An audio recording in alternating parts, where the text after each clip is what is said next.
আসসালামু আলাইকুম রহমতুল্লাহ। আজকে আমরা শিখব নবম দশম এর সাধারণ গণিতের প্রথম অধ্যায় বাস্তব সংখ্যার একটি অঙ্ক, যে √2 একটি অমূলদ সংখ্যা। এই অঙ্কটি এমনভাবে শিখব যাতে √3, √7, √11 সবগুলো অঙ্কই আমরা কি করতে পারি, সমাধান করতে পারি। এই অঙ্কটি শেখার আগে একটু আমরা শিখে নিই যে সহমৌলিক সংখ্যার কথাটির অর্থ কি। সহমৌলিক কথাটির সংখ্যার অর্থ হলো যে এক ব্যতীত আর কোনো কমন উৎপাদক থাকবে না। যেমন ধরে নেন 5 একটি সংখ্যা আর 6 একটি সংখ্যা। দেখুন 5 কে ভাঙলে আমরা কি পাই, 1 গুণন 5, এটা আমরা পাই। 6 কে ভাঙলে আমরা পাই 1 গুণন 2 গুণন 3। দেখুন এই এক ব্যতীত আর কোনো কমন উৎপাদক নেই। সুতরাং 5 আর 6 কে আমরা কি বলতে পারি, সহমৌলিক সংখ্যা। আবার দেখুন 8 আর 9, 8 আর 9 কে যদি আমরা ভাঙি তাহলে কত হবে, 8 কে ভাঙলে 1 গুণন 2 গুণন 2 গুণন 2, এটা আমরা পাই। আবার 9 কে ভাঙলে আমরা পাই 1 গুণন 3 গুণন 3। এই 8 আর 9 আমাদের কি সহমৌলিক সংখ্যা। তাহলে সহমৌলিক সংখ্যার কথাটির অর্থ হলো যে এক ব্যতীত আর কোনো কমন উৎপাদক থাকবে না। আচ্ছা, এইবার দেখুন যে এই √2 একটি অমূলদ সংখ্যা আমরা প্রমাণ করব। যদি আমরা √2 একটি মূলদ সংখ্যা ধরে নিই, নেওয়ার পরে যদি আমরা এটা ব্যর্থ হই যে √2 একটি মূলদ সংখ্যা নয়, তাহলে তো আমরা বলতেই পারবো যে √2 একটি কি সংখ্যা, অমূলদ সংখ্যা। এবার মূলদ সংখ্যা কাকে বলে? মূলদ সংখ্যা হলো p/q আকারে যদি প্রকাশ করতে পারি তাহলে আমরা বলবো কি এটি একটি মূলদ সংখ্যা। তো চলুন ধরে নিই যে √2 একটি কি সংখ্যা, মূলদ সংখ্যা। ধরে নিই, ধরি √2 একটি কি সংখ্যা, মূলদ সংখ্যা। যদি √2 একটি মূলদ সংখ্যা হয় তাহলে কি হবে, √2 সমান p/q। কারণ মূলদ সংখ্যার সংজ্ঞা থেকে আমরা জানি যে যে সংখ্যাকে p/q আকারে প্রকাশ করা যায় সেটি আমাদের কি মূলদ সংখ্যা। তাহলে কি হবে, তাহলে √2 সমান আমাদের কত, p/q। এখানে p/q কি, p এবং q কি সংখ্যা, স্বাভাবিক সংখ্যা, এবং এরা পরস্পর সহমৌলিক সংখ্যা, এবং q এর মান কত হবে, 1 এর চেয়ে কত হবে, বড় হবে। সেই কথাটুকু আমরা লিখে নিই, চলুন, যে p ও q একটি স্বাভাবিক সংখ্যা এবং পরস্পর সহমৌলিক সংখ্যা, এবং q এর মান কত, 1 এর চেয়ে বড়। সেই কথাটুকু লিখে নিই, চলুন।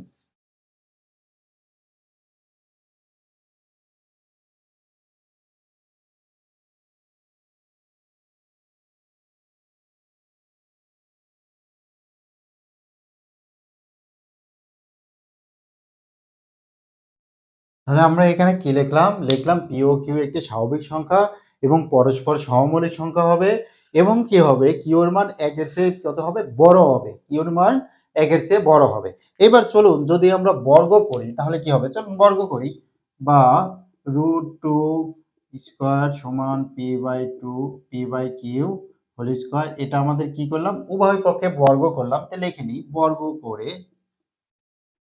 কথাটা লিখে নিলাম।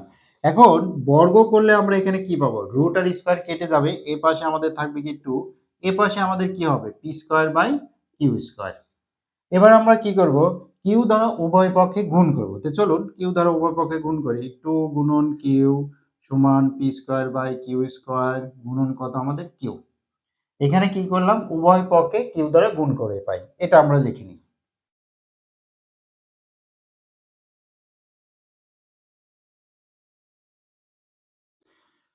দেখুন উভয় পক্ষে যদি কিউ দ্বারা গুণ করি এখানে আমাদের কত হবে, 2q।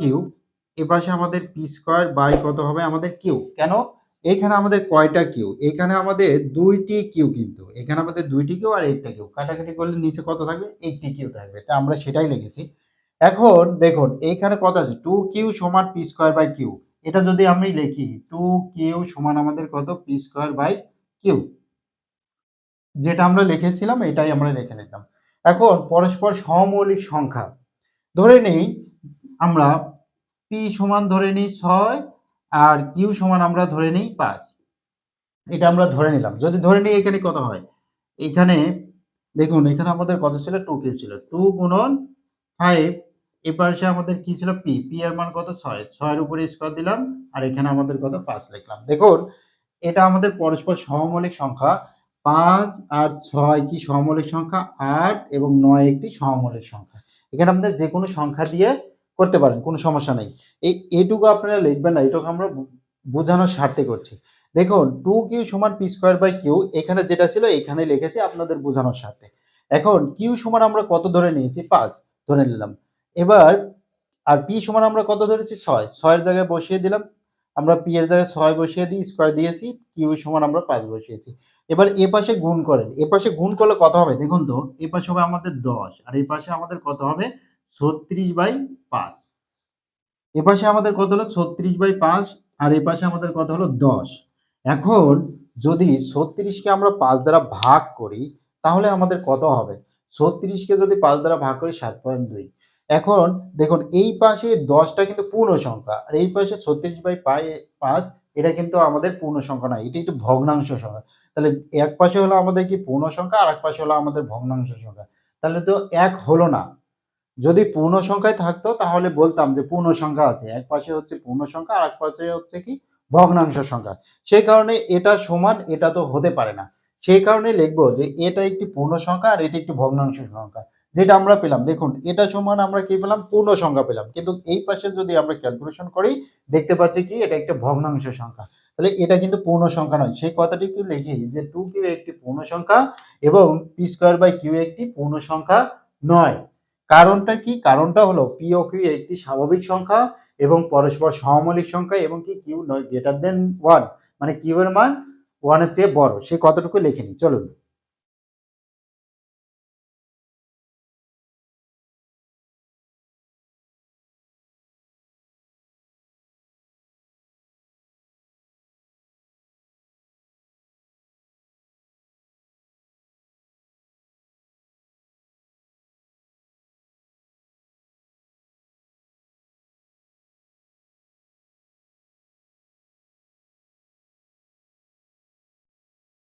দেখুন কতটুকু কি লিখলাম এখানে স্পষ্টত যে 2q পূর্ণ সংখ্যা, কিন্তু এটা কিন্তু একটা পূর্ণ সংখ্যা নয়, এটা একটা ভগ্নাংশ সংখ্যা, সেই কতটুকু লিখেছি যে 2q একটি পূর্ণ সংখ্যা কিন্তু p স্কয়ার বাই q পূর্ণ সংখ্যা নয়। কারণটা কি, pq স্বাভাবিক সংখ্যা এবং পরস্পর সহমৌলিক সংখ্যা। যদি পরস্পর সহমৌলিক সংখ্যা হয় তাহলে অলওয়েজ দেখবেন যে এই পাশে কি হচ্ছে পূর্ণ সংখ্যা হচ্ছে, কিন্তু এই পাশে কি হবে ভগ্নাংশ সংখ্যা হবে।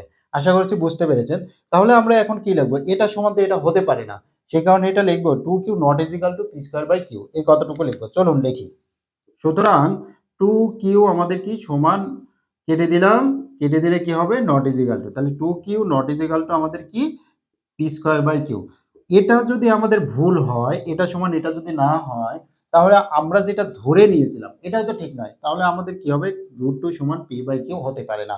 তাহলে সুতরাং √2 সমান আমাদের কি not is equal to p by q, যা ধরে নিয়েছিলাম তা আমাদের ভুল ধরে নিয়েছিলাম। তাহলে √2 সমান পি বাই কিউ। যদি √2 সমান পি বাই কিউ না হয় তাহলে এটা একটি কি মূলদ সংখ্যা হবে, মূলদ সংখ্যা হবে না, কারণ মূলদ সংখ্যা হতে গেলে কি হবে পি বাই কিউ আকারে প্রকাশ করতে হবে। সেই কতটুকু লিখি, সুতরাং কি নয়, √2 মূলদ সংখ্যা নয়। মূলদ সংখ্যা না হলে কি হবে, √2 একটি অমূলদ সংখ্যা, সেই কতটুকু লিখি।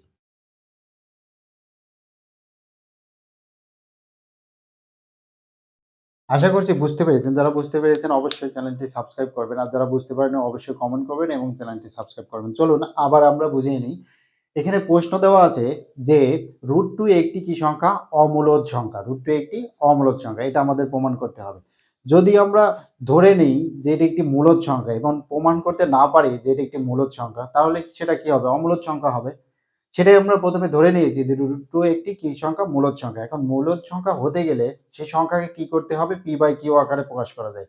মূলদ সংখ্যা হলেই একমাত্র পি বাই কিউ আকারে প্রকাশ করতে পারি। দেখুন সে কতটুকু লিখেছি, √2 একটি মূলদ সংখ্যা যদি হয় ধরে নিই তাহলে √2 সমান কি পি বাই কিউ। এখন পি আর কিউ কি সংখ্যা, পি কিউ একটি স্বাভাবিক সংখ্যা এবং সহমৌলিক সংখ্যা। সহমৌলিক সংখ্যা কি, যাদের ভিতরে এক ব্যতীত আর কমন উৎপাদক থাকবে না। যদি তা না থাকে এবং কিউ গ্রেটার দেন 1, মানে একের চেয়ে বড় হবে। এখন বর্গ করেছি, এপাশে বর্গ করেছি, এপাশেও বর্গ করেছি। এপাশে বর্গ করলে দেখুন রুট আর স্কয়ার কেটে গেলে আমাদের থাকবে কিন্তু 2, আর এখানে পি স্কয়ার আর কি হবে কিউ স্কয়ার আমরা লিখেছি। আচ্ছা, এবার কি করেছি, কিউ দ্বারা গুণ করেছি। কিউ দ্বারা গুণ করার পরে দেখুন এখানে কিউ স্কয়ার এখানে কিউ ছিল, আমাদের কেটে গেল কিউ স্কয়ার, দুটা কিউ ছিল একটা কিউ আছে থাকলো। এখন দেখুন এটা যদি পি কিউ যদি সহমৌলিক সংখ্যা হয়ে থাকে তাহলে এই পাশে টু কিউ আমাদের কি আছে পূর্ণ সংখ্যা আসছে, আর এই পাশে আমাদের কি হচ্ছে ভগ্নাংশ সংখ্যা আসছে। যদি ভগ্নাংশ সংখ্যা আসে আর এই পাশে যদি পূর্ণ সংখ্যা আসে তাহলে তো এক হবে না, সেই কারণে আমরা লিখেছি two q not is equal to p square by q. এবং যদি এটা নট ইজিক্যাল টু হয় যেটা ধরেছিলাম সেটাও তো ভুল, সেটাও ভুল আমরা লিখেছি, তাহলে কি হবে রুট টু একটি মূলদ সংখ্যা হবে না, রুট টু একটি কি হবে অমূলদ সংখ্যা।